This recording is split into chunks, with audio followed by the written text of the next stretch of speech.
안녕하세요. 오늘도 사연 살롱을 찾아주셔서 감사합니다. 저는 한 번의 결혼 실패 후 현재는 고마운 남편을 만나 행복한 가정을 이룬 30대 여성입니다. 저한테는 눈에 넣어도 아프지 않을 5살짜리 귀여운 아들이 한 명 있는데요. 제가 엄마가 되어 보니 남편도 남편이지만 아들이 있어 너무 행복해요. 가끔은 나라는 사람이 이렇게 행복해도 되나? 감정이 북받쳐서 눈물이 나올 때도 있는데 그도 그럴 게 저는 참 외롭고 힘든 시간을 많이 보낸 사람이거든요. 오죽하면 한때는 제 인생에 평범한 행복 따윈 없을 거라고 생각한 적도 있었는데 그런 생각을 하게 된 계기가 첫 번째 결혼의 실패였죠. 그냥 서로 안 맞아서 헤어진 거라면 그나마도 괜찮았을 텐데 저는 철저하게 이용당하고 배신당했어요. 그 후 폭풍이 생각보다 오래 갔는데 앞으로 인생을 어떻게 살아야 하나 막막하더라고요. 무슨 그런 일로 그런 생각까지 하나 그러실 수도 있는데 저는 그때 자존감이 많이 떨어진 상태여서 그런지 세상 사람들이 전부 나쁜 사람으로 보였어요. 그래서 철저하게 혼자 있으라고 했고 누군가 다가와도 오해하고 그 사람과 가까워지려 하지 않았는데 그걸 깨부수고 동굴 속에 혼자 갇혀있던 저를 꺼내준 사람이 지금의 제 남편이었어요. 그리고 현재까지 아주 잘 살고 있는데 세상이 좁긴 한지 최근에 아는 사람을 통해 전 남편 소식을 듣게 되어 이렇게 사연을 적어보게 되었어요. 전에는 생각조차 하고 싶지 않았던 일들이지만 저도 이번 기회를 통해 깔끔하게 예전 상처받았던 마음을 날려버리고 싶네요. 바로 이야기를 시작해보자면 저는 그 남자랑 결혼 3개월 만에 이혼했어요. 사실 이혼이라는 단어를 쓰는 게 맞나 싶긴 한데 혼인신고를 하지 않아 이혼 서류에 도장을 찍을 일도 없었거든요. 그렇다고 처음부터 혼인신고를 안 할 생각이 있던 건 아니었는데 저에겐 천운이 있었어요. 원래는 결혼식 3일 전에 혼인신고를 할 예정이었거든요. 그런데 당시 남편이 결혼식을 한 달여를 앞두고 교통사고가 났고 가슴을 핸들에 심하게 부딪혔는지 갈비뼈에 금이 갔다고 병원에 입원하게 되었는데 한 달을 꼬박 입원하게 되었어요. 그 바람에 혼인신고는 저 혼자 가서 하기도 그렇고 결혼식을 올리고 하자며 연기하게 되었는데 신혼여행 다녀오고 이 일 절 겪다 보니 혼인신고를 하러 갈 겨를이 없었어요. 그뿐만이 아니었죠. 신혼집 명의도 원래는 시부모님의 등살에 공동명의로 할 예정이었는데 남편이 병원에 있어서 제 단독 명의로 하고 혼인신고를 하면서 변경할 예정이었는데 혼인신고도 하기 전에 남편과 헤어지게 되었으니 명의를 바꿀 필요도 없게 되었어요. 하지만 시부모님은 당연히 신혼집 아파트 명의가 자기 아들이랑 공동명의일 거라고 생각하셨기 때문에 꽁꽁 감추고 있던 당신들의 본심을 저에게 보이셨고 결과적으로 저는 운 좋게도 어떤 피해도 없이 그 인간들과 손절할 수 있었는데 아무리 금전적인 피해가 없었다고 해도 그런 인간들을 가족이라 여기며 믿었던 마음의 상처까지는 감출 수가 없었기 때문에 저는 힘든 시간을 보내야만 했어요. 머릿속으로는 빨리 알게 되어 손절할 수 있었으니 다행이라고 생각하면서도 마음은 또 그게 아니더라고요. 그런 데는 저만의 이유가 있었는데 저는 부모님이 모두 안 계셨어요. 아빠는 제가 중학교 때 편도암으로 돌아가셨고 엄마는 제가 대학교 4학년 때 불미스러운 사고로 돌아가셨거든요. 엄마가 돌아가셨을 때는 성인이었긴 했지만 엄마랑 단 둘이 살았기 때문에 그 슬픔은 상상 이상이었는데 제가 원래 타고나길 내성적이라 친구도 별로 없고 학교 가는 것만 빼면 거의 집에서만 있는 아이였거든요. 그래서인지 저한테는 엄마는 유일한 말동무이자 편한 친구 같은 존재였는데 그런 엄마를 떠나보냈으니 저는 견딜 수 없는 큰 슬픔에 잠길 수밖에 없었어요. 그리고 동시에 나는 이제 부모님이 모두 안 계신 고아라는 게 23살이었음에도 너무 무섭더라고요. 그런데 그것보다 더 무서운 것들이 있었으니 그건 바로 왕래도 하지 않았던 친척들이었어요. 평소 심지어 명절에도 본 적이 없던 친척들이었는데 저희 엄마가 남긴 보험금과 살고 있던 집을 노리는 건지 갑자기 저에게 전에 없던 싸구려 친절을 베풀면서 저를 자기들 입맛에 맞게 구워 삶으려 하더군요. 엄마는 살던 집인 아파트를 포함해 보험금까지 대략 4억 원 정도 되는 돈을 제 앞으로 남겨주셨는데 저한테는 그 돈이 어마어마하게 큰 돈이었어요. 그렇다 보니 제가 어리다는 이유로 자기들이 그 돈을 대신 관리해주겠다고 했는데요. 삼촌이 걱정이 돼서 그래. 요즘 세상에 하도 험하고 유혹도 많으니까. 그래서 하는 말이니 오해는 하지 말고 그 돈 삼촌이 잘 가지고 있다가 너 시집갈 때 줄게. 아우, 고양이한테 생선을 맡기지. 희진아, 너 그거 삼촌한테 주면 큰일 난다. 그 돈 가져가서 자기 빚 갚으려고 하는 심상이야. 그러지 말고 이모한테 맡겨. 이모가 그거 은행에 넣어서 빌려줄게.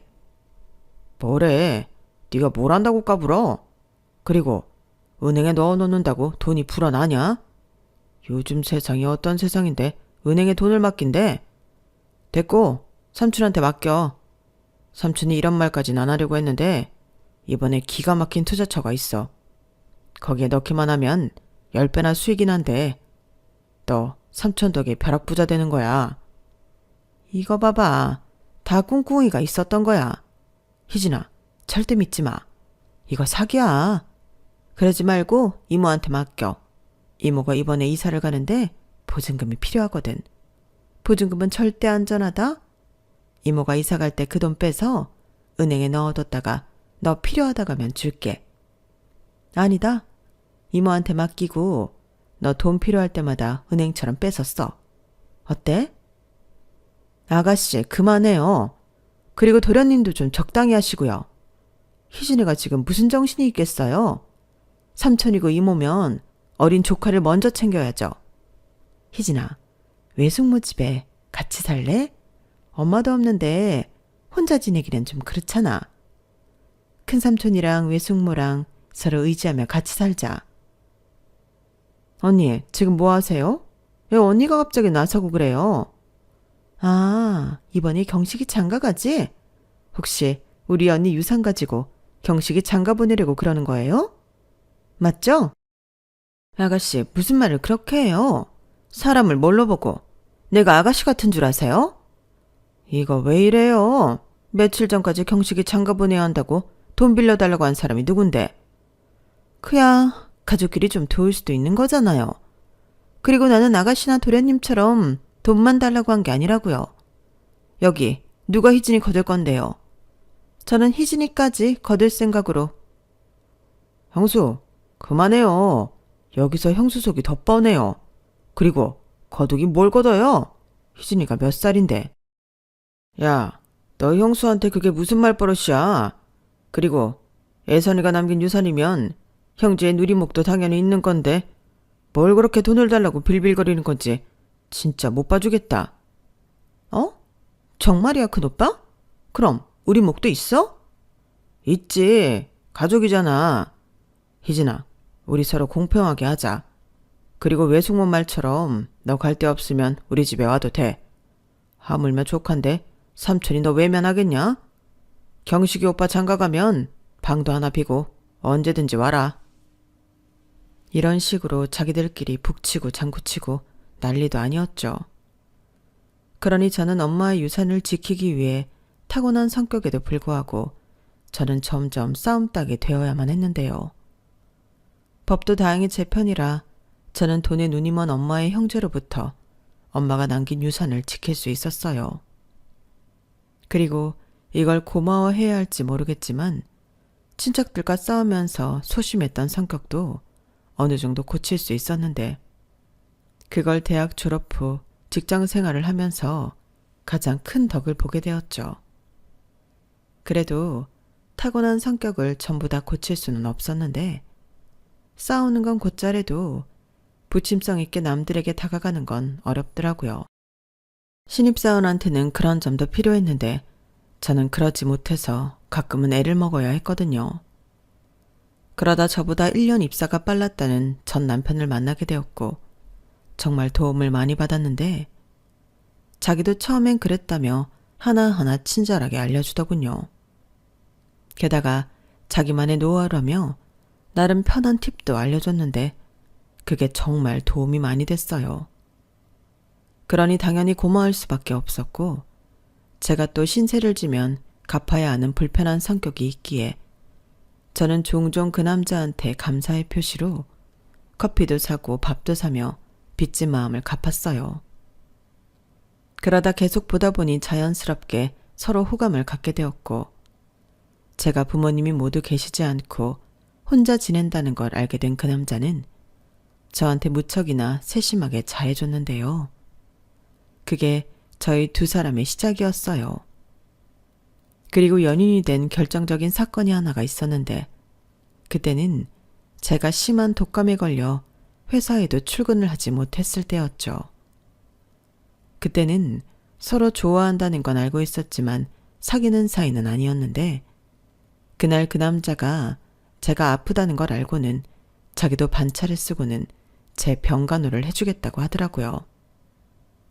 저는 행여 독감이 옮을까 괜찮다고 그럴 필요 없다고 말렸는데 그 남자는 무슨 말이냐며 막무가내로 자기가 제 병간호를 하겠다고 했어요.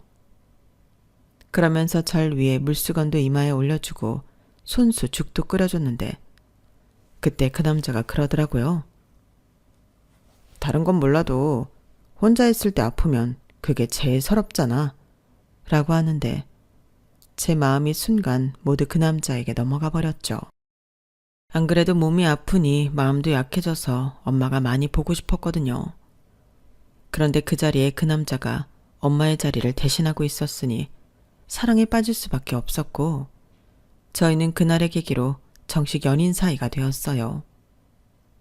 저는 그게 제 발등을 찍는 일인 줄도 모르고 이 남자라면 앞으로는 외롭지 않고 행복할 수 있을 거라고 착각을 했는데 그도 그럴 게 이 남자가 저한테 굉장히 잘해줬거든요.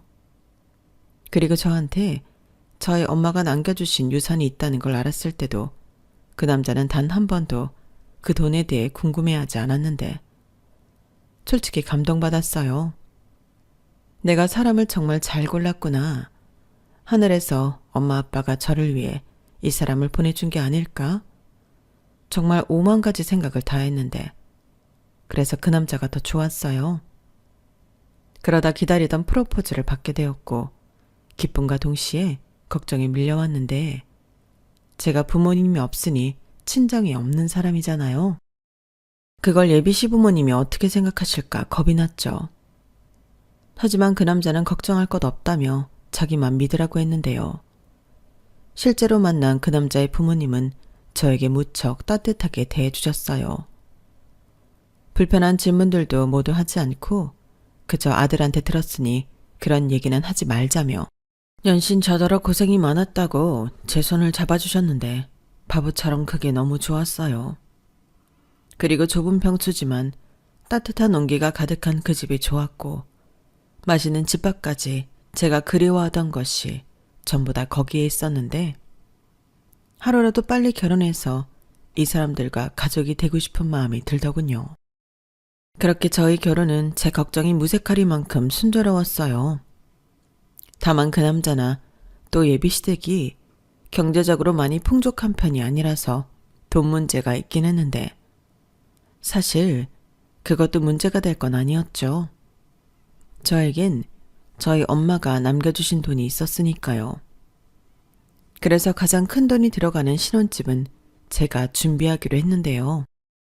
저는 당연히 제가 준비하는 집이니만큼 대출을 받아도 제가 알아서 할 생각으로 명의는 제 앞으로 하려고 했어요.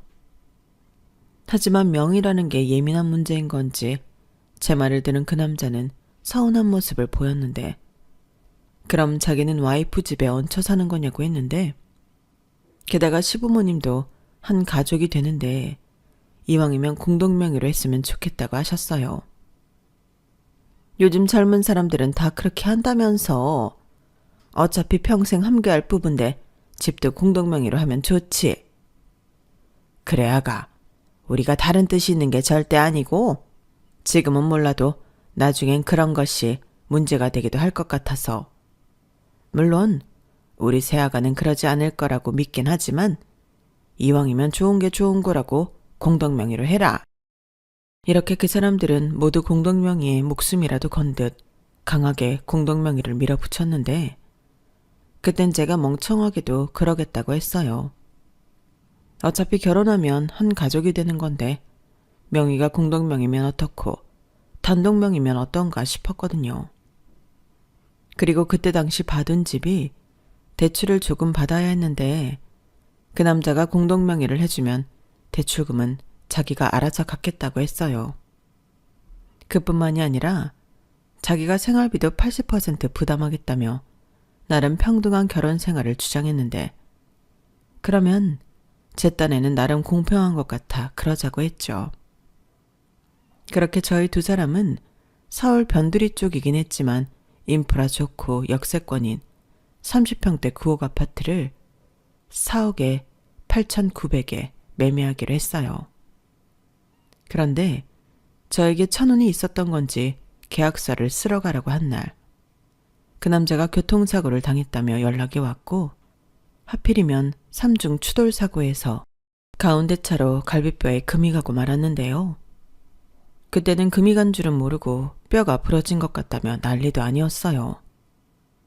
하지만 그렇다고 계약하기로 한 그 집을 날릴 수는 없었는데 저희가 매매하기로 한 그 아파트는 저희가 아니면 다음 사람이 기다리고 있는 매물이었거든요. 그러니 그날이 아니면 아파트 물건을 뺏길 수도 있는 상황이었는데 그래서 일단 제 단독 이름으로 계약서를 작성하기로 했죠. 그 남자도 어쩔 수 없는 상황이니 그러라고 했고요. 하지만 갈비뼈라는 게 아무리 금이 간 거라고 해도 시간이 제법 걸리는 일이었는데 그래서 한원 수 없이 대출도 제 이름으로 받게 되면서 명의는 제 단독 명의로 진행하게 되었죠. 나중에 신혼여행 다녀와서 공동 명의로 바꾸자고 그때는 잘 알지도 못해서 쉽게 생각했는데 그 때문에 혼인신고도 미루게 되었어요. 그때는 그게 참 마냥 아쉽고 서운하기만 했는데 신랑이 다쳐서 병원에 있으니 어쩔 수 없다고 생각했죠. 그러다 겨우 결혼식 날짜에 맞춰 그 남자는 퇴원을 했고 하객은 단촐했지만 나름 행복한 결혼식을 올렸는데요. 그때까진 저를 기다리고 있을 지옥을 예상조차 하지 못했죠. 남편이 된 그 남자도 그렇고 시부모님도 너무 좋으신 분들이니까 더 상상도 하지 못했어요. 그냥 이제부터는 나도 가족이 생겨 그저 행복하게 오래오래 잘만 살면 된다고 생각했는데요. 그런 저의 꿈은 길게 가지도 못하고 산산조각이 나고 말았어요. 그리고 그 시작은 신혼여행을 다녀온 직후였는데 시부모님이 아무런 연락도 없이 양손 가득 짐가방을 한가득 들고 저희 집에 오셨어요. 저는 그때 회사에서 근무 중이라 경황이 없었는데 일부러 그 점을 노리신 것 같더라고요. 그래도 어쩔 수 없는 건 시부모님이 올라오셨다는 거였고 남편은 올라오신 시부모님을 다른 곳에 가 계시라고 할 수 없으니 집 비밀번호를 알려주겠다고 하더군요. 솔직히 그때는 저도 살짝 기분이 언짢았어요. 아무리 제가 좋아하는 시부모님이라고 해도 주인도 없는 신혼집에 불쑥 찾아오시는 건 상식 밖의 행동이라고 생각했는데 남편은 그렇게 생각할 필요가 없다고 저를 설득했죠. 엄마가 밥도 해주고 청소도 해주려고 왔대. 우리 바쁘니까. 아무리 그래도 이건 좀 그렇지. 나 아침에 늦잠 자서 집도 엉망인 채로 그냥 나왔는데. 괜찮대도 우리 엄마 그런 걸로 며느리 흉보고 그럴 사람 아니야. 몰라. 아무튼 나는 이렇게 불쑥 오시는 건 아니라고 생각해. 나는 이왕이면 좋은 모습만 보여드리고 싶단 말이야. 다음부터는 이렇게 하시지 않게 자기가 좋게 말씀드리면 안 돼? 안 될 건 없는데 듣고 있자니 은근히 기분 나쁘다. 자기 혹시 우리 엄마 아빠 시부모라고 멀리하고 싶은 거야? 결혼 전에는 그렇게 알랑방귀를 끼더니 결혼하자마자 본색을 드러내는 거냐고. 무슨 말이야. 내가 언제? 나도 아버님 어머님 좋아해. 다만 연락하고 약속을 하고 오셨으면 좋겠다는 것뿐이야. 거꾸로 우리가 시부모님이랑 약속도 하지 않고 불쑥 시댁에 가면 시부모님은 좋아하실까? 당연하지. 한 가족인데. 그게 뭐가 기분이 나쁘다는 거야? 야, 진짜 그렇게 안 봤는데 자기도 별 수 없구나. 왜? 정식 며느리 되니까 시부모님 꼴도 보기 싫어? 왜 점점 말을 그렇게 해? 입장 바꿔서 만약에 우리 부모님이 살아계셔서 똑같이 했다고 생각해봐. 자기는 그럼 좋아? 따질 걸 따져라. 자기는 그런 부모도 없는데 여기서 그런 말이 왜 나와? 막말로 친정도 없는 자기를 묻지도 따지지도 않고 받아준 게 우리 엄마 아빠야. 지금 뭐라고 했어? 그런 부모도 없는데 왜 그런 말을 하냐고? 그래, 나 친정 부모 없다. 말을 꼭 그렇게 해야겠니?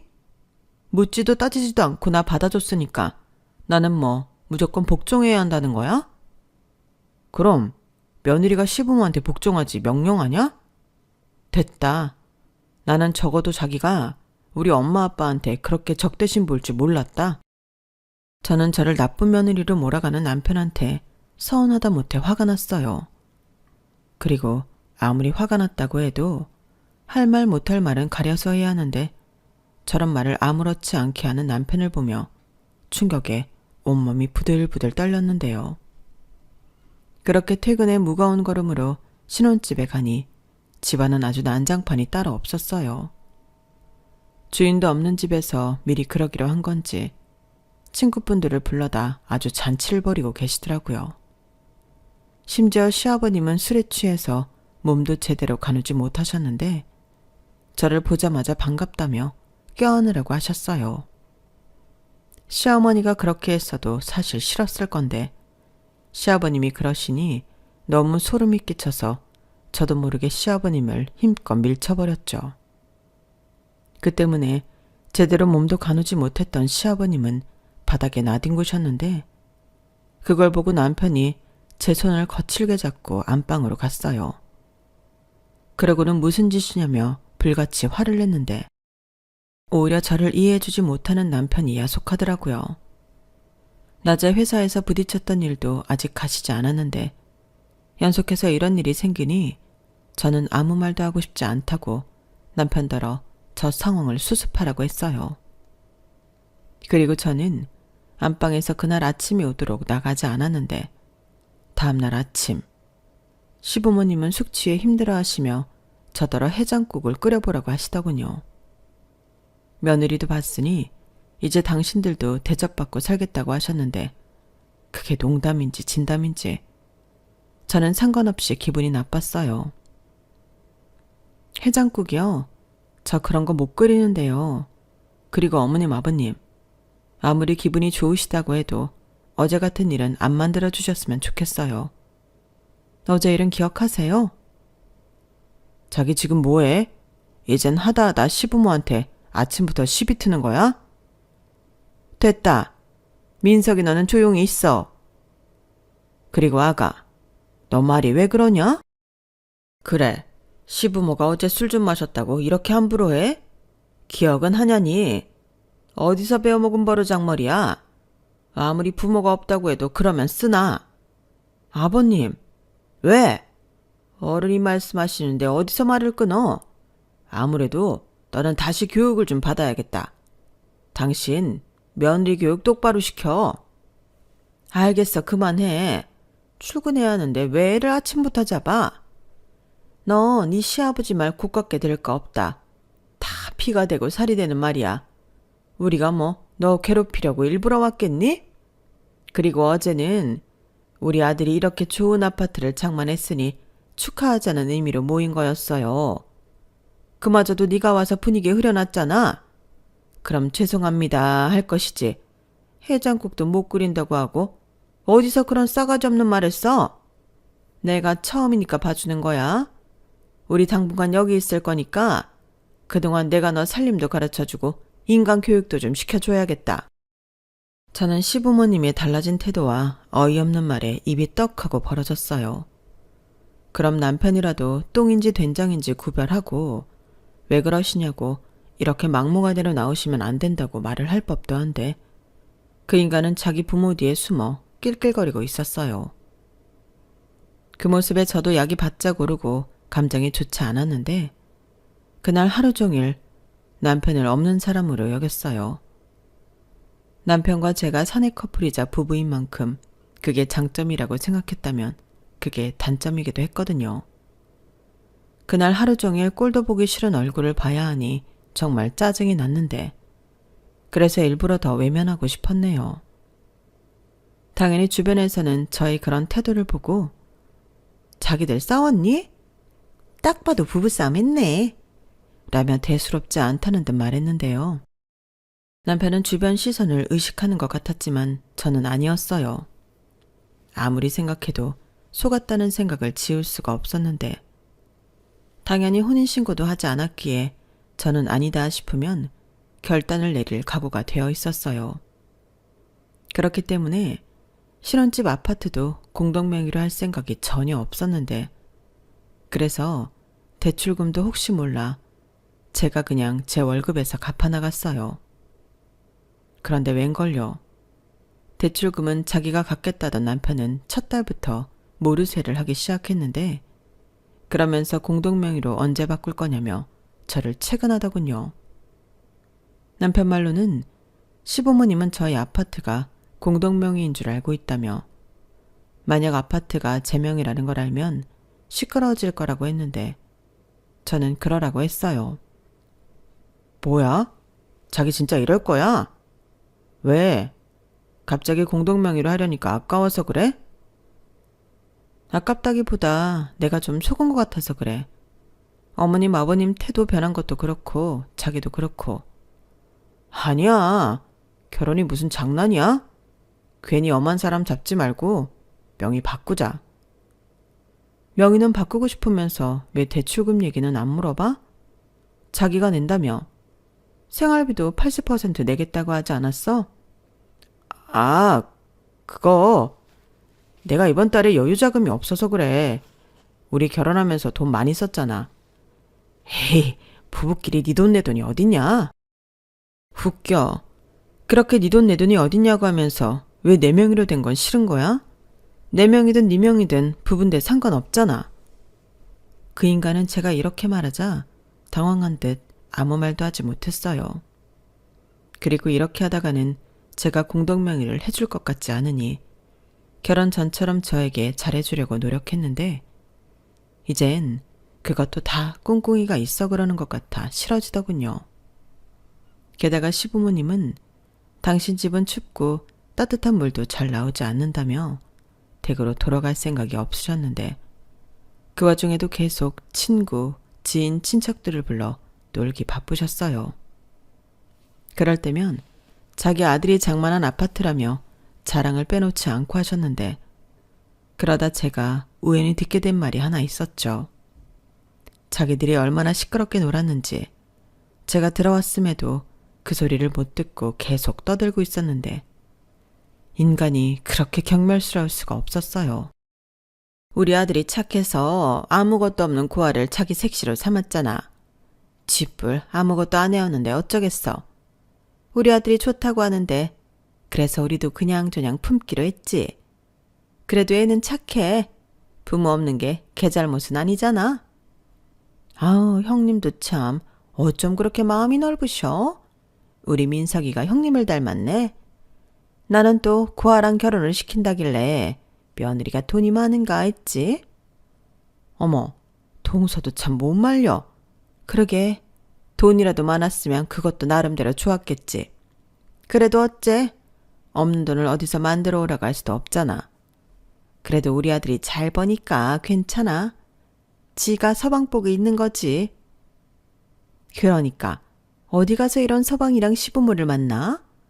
형님, 진짜 존경합니다. 저 말을 듣는데 저는 피가 차갑게 식는 것 같았어요. 그리고 보란 듯이 요란한 소리를 내며 저는 집 안으로 들어갔는데 그러자 시어머님 얼굴이 하얗게 질리더라고요. 아무래도 자기가 한 말을 제가 전부 들었을까봐 겁이 났던 모양이었죠. 하지만 다른 사람들 앞에서 센 척은 하고 싶었는지 어울리지도 않는 고상을 떨며 저에게 와서 친척들한테 인사를 하라고 했는데요. 일단 인사는 깍듯이 드렸어요. 나중에 책 잡히고 싶지 않았기 때문에 어떤 빌미도 만들어주고 싶지 않았거든요.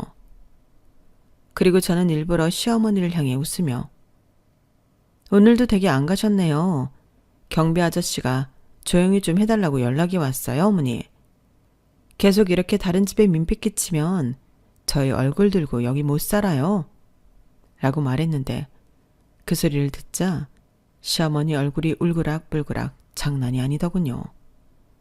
아무래도 제가 자기를 다른 사람들 앞에서 개망신시켰다고 생각하는 데 보였어요. 그래서인지 그 자리를 서둘러 파했고 마치 저를 잡기로 마음 먹었다는 듯 저더러 나와보라고 호통을 치셨는데 저는 올 것이 왔다고 생각했어요. 저 역시 이렇게 된 거 다 끝장내기로 마음 먹었거든요. 그렇게 결혼하고 2달이 안 됐을 때였는데 제가 생각해도 너무 짧은 기간이라 어이가 없었어요. 하지만 그들은 초장에 저를 잡아 자기들 구미에 맞게 구워 삶으려고 했는데 제가 너무 좋은 모습만 보여드렸나 싶었어요. 제가 아무리 겉모습이 순해 보이고 성격도 소심한 편이라고 하나 저희 엄마 돌아가시고 싸움은 곧잘하게 되었는데 그것까지는 그 사람들도 차마 몰랐을 거예요. 그래서 이참에 저도 저들이 모르는 모습을 보여줄 심성이었는데 전에 외갓집 친척들과 싸울 때는 그렇게 떨리더니 희한하게 시부모님과 싸울 때는 하나도 떨리지 않더라고요. 그리고 저부터 선빵을 날렸는데요. 그냥 대놓고 불편하니 제 집에서 이만 나가달라고 돌직구를 날렸어요. 그러자 어이없다는 듯 뭐? 네 집? 얘 말하는 것 좀 봐? 라고 말했고 시아버님도 너 전에도 내가 경고했는데 말 그따구로밖에 못하냐? 어디 시무무한테 나가라 말아야. 네가 뭔데? 라며 소리를 지르시더군요.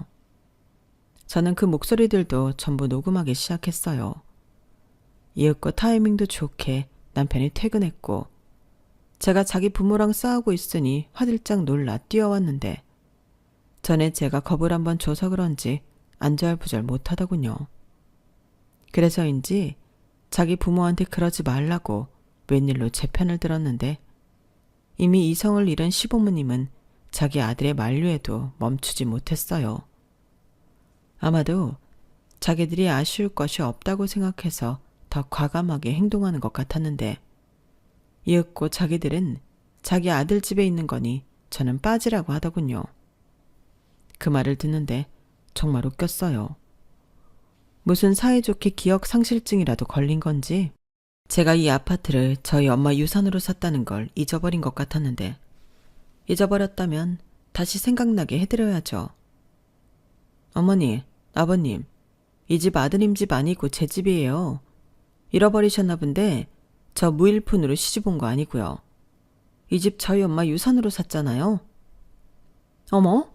그래서 유세라도 떨어보고 싶니? 아니 어떻게 된 게 너는 시집을 왔으면 시부모 복양할 생각을 해야지 대접을 받으려고 하니? 여보, 아무래도 우리 며느리가 지는 부모가 하나도 없는데 우리 아들은 부모가 살아있어 셈이 나나 보네. 그래서 뭔 우리 아들이랑 우리를 이간질이라도 시켜보려고 하나? 그래서 자꾸 우리더러 이 집에서 나가라는 거지? 엄마 아빠 그만 좀 해. 아니 이 사람이 언제 그랬다고. 그리고 엄마 아빠도 솔직히 너무했잖아. 갑자기 와서는 한 달 넘게 죽치고 있었으면서. 뭐야? 너 지금 누구 편을 드는 거야? 그새 쟤한테 한 소리 들었냐? 왜? 제가 우리를 당장 내보내라고 너한테도 함부로 하든? 저래서 부모가 없으면 부모 없는 티가 난다고 하는 거야. 내가 이제 와서 하는 말인데 나는 너 처음 볼 때부터 마음에 안 들었다. 듣기는 했지만 실제로 보니 그늘이 가득한 게 재수가 없었어. 그나마 네가 네 엄마한테 받은 유산이 있다고 해서 꾹 참고 받아줬더니 이게 어디서 겁도 없이 덤벼. 그러게 말이야. 비빌 언덕이 없어서 찍소리 하지 않고 고분고분 할 줄 알았더니 지 주제도 모르고 할 말 다 하고 있네. 생긴 건 꼭 순둥이처럼 생겨서는 속에는 은큼하게 꼬여 있다니까. 저걸 어디서부터 뜯어 고쳐야 하나. 정말 왜들 그래. 그만해. 자기야, 내가 알아서 수습할게. 너는 아까부터 왜 쟤한테 쩔쩔매고 그래? 너 무슨 약점이라도 잡혔어? 네가 뭐가 아쉬워서 이러는 거야? 정말이지. 저 말도 안 되는 새 식구를 보고 있자니 짜증이 나서 미칠 것만 같았어요. 그리고 이젠 더 연기할 필요도 없다고 생각하는 건지 자기들 입으로 술술 얘기하는 진실 속에 저는 제가 철저하게 속았다는 걸 알 수 있었는데요. 그것도 모르고 저 인간들을 새로 생긴 가족이라 여기며 좋아했던 제 스스로 용서가 되지 않았어요. 그래서 지금이라도 정신을 차리고 잘못된 걸 바로잡기로 했는데요. 일단 집 명의가 공동명의가 아니라는 것부터 깠어요. 그러자 시부모님 얼굴이 놀란 듯이 멍해 있었는데 자기 아들을 보며 정말이냐고 거의 울것같이 물으시더군요. 뭐야? 민서가 아니지? 너 공동명의 한다고 했잖아. 그게 내가 교통사고 당해서 그때는 어쩔 수 없이. 이런 팔푸나. 그래도 그렇지 어떻게 그런 걸 엄마 아빠한테 말을 안 해? 말했어봐. 아주 나를 하루 종일 들들 볶을 거잖아.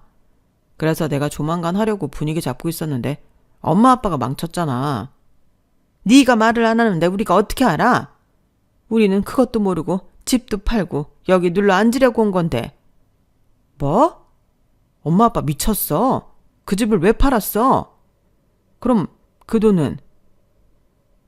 그게 몰라. 네 형이 신용도 안 좋은 게 어디 사태를 썼다고 당장 죽는다고 쌩 난리를 피워서 일단 급한 불은 끄려고 헐값에 팔았어. 그래도 새끼는 살려야지. 내가 정말 못 살아. 얘기 다 하셨어요? 그럼 다시 제가 말씀드려도 될까요? 여기 제 명의 집이고 대출금도 제가 갖고 있으니 저 사람 지분은 하나도 없어요. 그러니 지금 당장 가지고 온 짐 들고 나가세요. 아들도 꼭 챙겨 나가시고요. 자기야, 나까지? 정말 왜 이래? 자기라니 우리 혼인신고 안 한 건 몰라? 우리 법으로 남이야. 이혼하고 자식 할 것도 없다고. 이건 또 무슨 소리야? 니들 결혼식 전에 혼인신고 한다고 하지 않았어? 그게 저 사람 사고가 저한테는 천운이지 뭐예요. 아드님 사고 나는 바람에 저는 다행히 제 인생 말아먹지 않게 되었네요. 아무래도 하늘에서 저희 엄마 아빠가 이렇게 될 줄 알고 저를 도우셨나 봐요. 뭐야? 그럼 어떻게 되는 건데? 그래도 니들 결혼식 올렸잖아. 그럼 사실혼이지? 사실혼? 2달 살았나? 그런 것도 사실혼이 되나요? 공동으로 재산을 형성한 것도 없고 애도 없고 우리 사이에는 정말 아무것도 없는데. 자기야, 그래도 이건 아니지. 우리 서로 사랑해서 결혼했잖아. 그리고 여기 가정 가구 내 돈으로 한 것도 많아. 그래? 알겠어. 그럼 그것들 싹 다 가지고 가. 나는 괜찮으니까. 너 진짜 치사하게 이럴래? 치사해요? 제가요? 어머님이 전에 그러시던데 제가 고아인데 무일푼으로 시집왔다고. 애는 착하다고. 그런데 이렇게 막말하시면 안 되죠, 아주머니. 뭐? 너 정말 막 나가는구나. 아무리 그래도 어른한테 못하는 소리가 없어. 야, 너 당장 우리 엄마 아빠한테 사과해. 돈 있으면 다냐? 그래, 다다. 사람은 이렇게 뒤통수를 쳐도 돈은 안 그러잖아. 그리고 그 돈에 눈 멀어서 여기까지 온 너나 니네 부모에 비하면 나는 양반 아니니? 남편과 시부모님은 저의 당당한 태도에 많이 당황한 듯 충격에 빠진 얼굴이었어요. 아마 혼인신고도 안 되어 있고 아파트도 공동명의가 아니라는 사실만으로도 큰 타격을 입긴 했겠죠. 다 오기 전에는 몰랐지만 갈 곳도 없는 처지라는 걸 그때 알았기 때문에 저는 더 기세등등할 수 있었는데 그 사이 아무 말도 못하고 꿀먹은 벙어리처럼 있던 시아버님이 묘책이라도 생각이 난 듯 이렇게 말씀하셨어요. 그럼 위자료라도 달라고요. 그것도 뻔뻔하게 집을 팔아 반절을 달라고 했는데 칼만 안 들었지 날강도가 따로 없었어요. 그래서 저는 법대로 하자고 어디 가져갈 수 있으면 가져가 보라고 했는데 제가 또 외가 친척들이랑 한 번 경험이 있다 보니 2번은 쉽더라고요. 그리고 제 예상대로 남편은 그야말로 제 돈에서 10원 한 장 가져갈 수 없었는데 오히려 저를 이용하려 처음부터 속이고 한 결혼이라고 제가 녹음을 근거로 주장해 피해보상 청구를 했어요. 그러자 남편이 아니 그 인간이 이건 아니지 않냐며 자기가 깨끗하게 물러날 테니 피해보상금 청구는 없던 일로 해달라고 빌기 시작했는데 저는 그러고 싶지 않다고 틈을 보이지 않았죠. 그리고 너도 양심이 있으면 입장 바꿔서 생각해보라고. 철저하게 속아 결혼했는데 너 같으면 봐줄 수 있겠냐고 따져 물었는데요. 저는 치사한 건 알지만 회사에서도 물어보는 사람이 있으면 사실 그대로 얘기해 줄 거라고 쐐기를 박았어요. 그러자 그 말이 무서웠긴 했는지 며칠 뒤 사표를 냈다고 하더군요. 그러니까 한순간에 그 집구석 사람들은 집도 절도 없이 회사까지 그만둔 신세가 되었는데 그러자 궁지에 물린 문제의 시부모가 저를 찾아와 빌기 시작했어요. 자기들이 처음부터 그럴 생각은 아니었다고 말 같지 않은 소리를 하기 시작했는데 그냥 처음엔 제 기만 팍 죽여서 자기들이 편하게 이용하려고 했다는데 제가 생각보다 순순히 꺾이지 않으니 자기들이 약이 올랐다고 했죠. 솔직히 그 말을 들었을 때도 기분만 나빴는데 결국엔 제가 도움 청할 친정이 없으니 만만하게 봤다는 거잖아요. 그래서 사람 잘못 봤다고 나는 진심으로 당신들을 내 부모라 여기며 잘 지내고 싶었다고 말했는데 자기들도 그제서야 미안한 마음이 들긴 했는지 아무 말도 못했어요. 그리고는 시어머니가 결심이라도 한 듯 먼저 제 앞에 무릎을 꿇으셨는데 시아버님은 다소 놀란 얼굴 같았지만 시어머님이 다 잘못했으니 자기 아들한테 청구한 돈만 없던 일로 해달라고 사정하셨어요. 그러자 그게 시급하긴 했는지 시아버님도 못내 자기 아내 옆에 무릎을 꿇으셨는데요. 그 모습을 보니 이 이상 더 싸움을 이어가봤자 의미가 없겠다는 생각이 들더군요. 그래서 다시는 제 앞에 나타나지 않고 저에 대한 어떤 잘못된 사실도 떠들지 않겠다는 각서를 받고 제 짧은 결혼 생활을 정리했는데 그렇게 정리하고 보니 꼬박 3개월이 지나 있었어요. 그러니까 혼인신고도 하지 않은 채 3개월 만에 제 결혼이 파탄난 거였는데 그땐 좀 많이 힘들었어요. 소위 말해 현타가 왔는데요. 그 사람들이랑 신나게 싸울 때는 몰랐는데 그 후폭풍이 나중에 크게 오더군요. 결국 저도 회사를 그만두고 반년 정도는 정신치료를 받으며 쉬어야 했어요. 아니면 정말 우울증에 제대로 살 수 없을 것만 같았는데 불행 중 다행이라고 해야 할까요? 집값이 많이 올랐다고 하더라고요. 산지 얼마 되지도 않았는데 집값이 올랐다고 하니 그땐 누가 거짓말하는 것 같고 실감이 나지 않았는데 3년 정도 지나 그 집을 팔았을 때는 무려 2억이라는 차익을 남기고 집을 팔 수 있었어요. 이걸 고맙다고 해야 하는 건지 참 우픈 사연이 아닐 수 없었는데 저는 그 뒤 정말 죽을 힘을 다해 살자고 다짐했죠. 더 이상 사람을 믿지 않고 저 혼자 살겠다고 다짐했던 건데요. 많은 사람들 속에 저만 혼자란 건 역시 너무 힘들었어요. 그래도 또다시 상처를 받는다면 그때는 제대로 살 수 없을 것만 같아서 저는 살기 위해 철저히 혼자가 되기로 마음먹었는데요. 사람의 인연이라는 게 놀랍게도 그렇게 밀어내기만 하는 저였는데 묵묵히 저를 기다려주겠다는 지금의 남편을 만나게 되었어요. 사람에 대한 기대도 없는 저였는데 그런 신뢰를 회복하기까지 꼬박 5년이 넘게 걸렸고 저는 그 사람의 한결같은 모습에 마음이 움직여 내 인생의 마지막 모험이라는 생각으로 그 사람이 내민 손을 잡았죠. 그러자 제 인생이 180도 달라졌어요. 그토록 바랬던 따뜻했던 가정을 꾸릴 수 있게 되었거든요. 그리고 마치 이 행복을 놓치지 말라는 듯 결혼하고 3개월 만에 아이가 찾아왔는데 임신 기간 내내 저는 이보다 행복할 수 없을 정도로 극진한 대접을 받았어요. 저에겐 홀 시어머니가 계신데 전부터 딸이 너무 갖고 싶었다며 저를 며느리가 아닌 딸로 생각해 주시거든요. 그래서인지 자나깨나 시어머니는 임신한 제 걱정뿐이었는데요. 전에 겪었던 시어머니와 너무나도 다른 모습에 저는 새삼 저희 시어머니에게 너무 감사했어요. 너무 극과 극의 시어머니를 겪다 보니 제 스스로도 신기할 따름이었는데 제가 사랑스러운 아들을 낳자 저와 남편 시어머니까지 모두 행복한 비명을 질렀죠. 세상에 이렇게 사랑스러운 존재가 또 있을까? 저는 제가 낳았음에도 믿기지 않았는데요. 시어머니는 제 덕에 귀한 손자까지 얻었다며 제가 복덩이라고 하셨어요. 그리고 앞으로는 무슨 일이 생기든 무조건 자기한테 의지하라며 저를 꼭 안아주셨는데요. 그때 맡았던 엄마 냄새는 시간이 많이 지나긴 했지만 저희 엄마의 냄새와도 흡사했어요. 그렇다 보니 이 사람들이야말로 진짜 내 가족이 되어주기 위해 나타난 사람이라는 강한 확신이 들었는데 저는 앞으로도 계속 사랑하는 제 가족들과 행복하게 살고 싶습니다.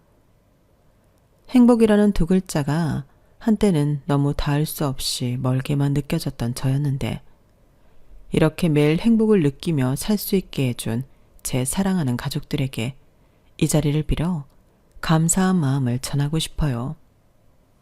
그리고 끝으로 저에게 끝도 없던 상처를 줬던 그 사람들에게도 이제는 정신 차리고 세상을 똑바로 살길 바라보며 제 이야기는 여기서 줄일게요. 일기도 잘 쓰지 않은 제가 이렇게 긴 글을 써본다는 게 쉽진 않았는데 긴 사연 읽어주시고 들어주셔서 감사합니다. 그럼 오늘 하루도 건강 잘 챙기시고 행복 가득하세요. 감사합니다. 여러분, 사연 댓글에 응원과 현명한 조언 부탁드려요. 좋아요와 구독은 저에게 큰 힘이 됩니다. 오늘도 좋은 일 가득하세요.